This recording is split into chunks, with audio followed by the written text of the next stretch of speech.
Well, hello everyone. It's been a little while since we've done one of these very special broadcasts. We used to call them Cleantech and Coffee, but now we're referring to them as Loudspring to go since the name change. I'm here with a guy who's very familiar to you all. He was the head of our operations in America, which he still is to a certain extent, I believe. But we did have a recent update to our team and a few different roles. And so I thought I'd have a chat here to Antonio about that role. In the recent release through NASDAQ, there was a company release about the team.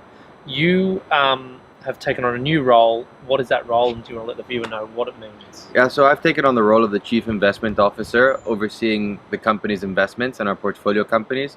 And this is to push on our impact of working with each individual management to unlock the potential of each individual portfolio company, as well as creating a back-end platform to support all of those companies on our side as Loudspring.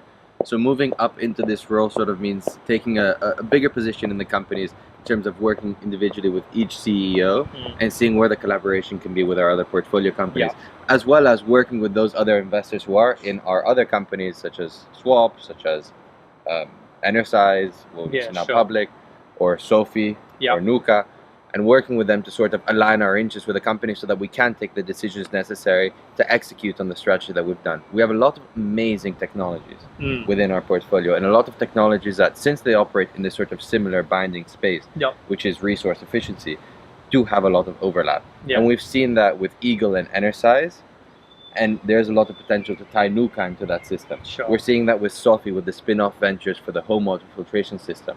So when we do get involved, and again, the home water filtration system can leverage some of our applications with Nuka or even Energize, as Eagle has done, to work with the data management as well. So having someone who's active in all of these companies and has an eye over everything that's happening, with the support of the CEO and the CFO and the board, to create these relationships with all the parties necessary to leverage everything that is available to us. I mean, we are still a relatively small company, so we do need to be agile in our decision making. This just increases that agility a little bit and gives us someone who can step in actively and has a relationship with all of our company CEOs. What's a practical example out there for the viewer who, what does the day-to-day now look like for you, if you can shed some light on some of the activities you've already been up to? I mean, the day-to-day is not really day-to-day. I mean, every day has its own challenges depending on which individual portfolio company is going through.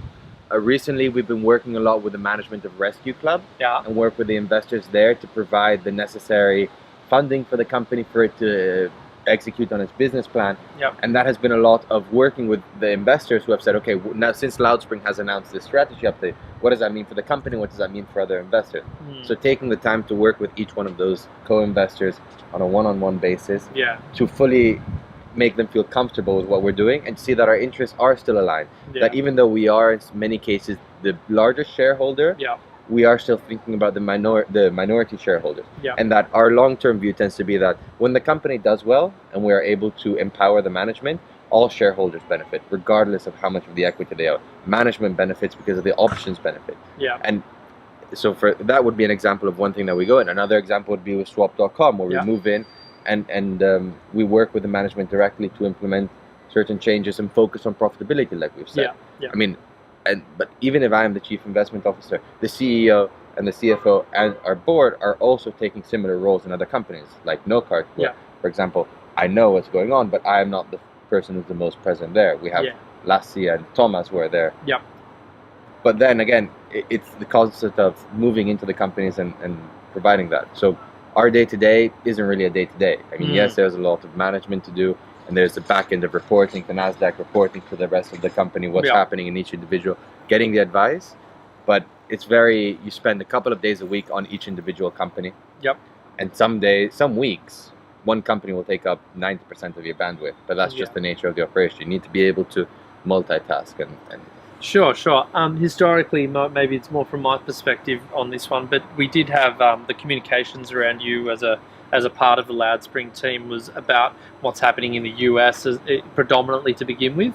What kind of information can our shareholders and fans and followers out there, what kind of communications can they expect from you in the coming months, whether that be through social media or otherwise? What do you have in mind? Well, in terms of the communications, specifically with the US, but more broadly, the communications tend to be updates on what we're doing and more in-depth sort of articles on where do we see the markets moving, how do we want to capitalize on that, how our companies are moving with that regard, and what are they doing to then capitalize on our strategy updates, how are they taking advantage of our new role within those companies.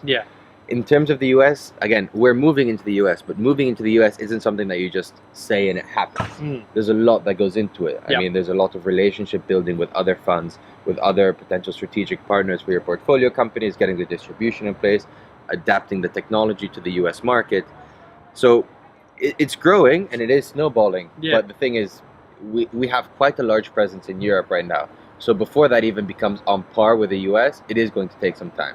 And it is going to take continued effort from all of our portfolio companies and from all of the management to not lose focus, because the US is a large place.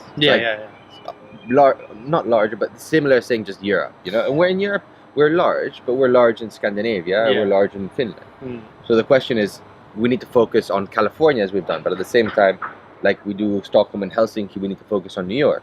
But then we have portfolio companies who operate in Texas. Then Texas is important and Chicago becomes important. But the span of that each individual market, along with the distance physically between those cities, means that it does take a little bit of time, especially if you want to do so on a resource efficient basis. If you just want to move in hundreds of millions of dollars of marketing money, go ahead. You're not going to get very far because the underlying relationships aren't there. So we're more focused on building the ecosystem of co-investors, which I'm confident we've started to develop. And now the question is creating a vehicle for each of our portfolio companies to make it a reasonable co-investment for these American partners. And to make it something that we can move in and create a lot of value for our shareholders in the US with very little incremental risk. So a lot of what we've been doing in the US is reducing that risk profile of entrance so that our shareholders can gain a lot from our entrance to the US. Great. And so the US is still obviously an important market for Loudspring and the group of companies. We're actually here, we should say, we're actually standing here in Malmö today. We're here for the Cleantech Scandinavia Cleantech Capital Day. You were on a panel this morning, amongst other things, looking at some of these new companies coming through the ranks. Any comment on the event here today or what you've seen so far? Well, the event has been wonderfully organized. We were on an interesting panel this morning with a bunch of other, amazing co-panelists. I'm sure we'll have more information on them later. And it was just discussing the leaders of clean tech here with amazing solutions in reduction of water usage, efficient shipping. And there was also energy, waste to energy sort of new concepts coming online. So it was interesting to sit there, and it's always good to keep your eyes open for these new technologies, especially those which fit within our ecosystem, such as the water and the energy company more specifically. But as well as what's also interesting to see is with this the shipping saving company, that how that entrepreneur specifically was more aligned with the type of entrepreneur that we're used to working with. Totally. So it's important to always keep your eyes open because we're always looking for new technologies that we can add to our portfolio. So perfect. Great panel, great people. And we have another panel in an hour. Beautiful day here too down in Skåne. So we'll get this one online pretty quickly so people can kind of know that you're around. You're around here for a little while. Anyone out there who sees this and wants to get in touch with Antonio or any of us at Loudspring, please never hesitate to get in touch. And if you're a company, if you're a shareholder, we always like to hear from you. So we'll try and get more of these Loudspring to go out to you. There's still coffee involved, so it's not too far removed from Cleantech and coffee. So thanks for tuning in again, and we will be right back with lots more new stuff. Thanks, Antonio. Cheers.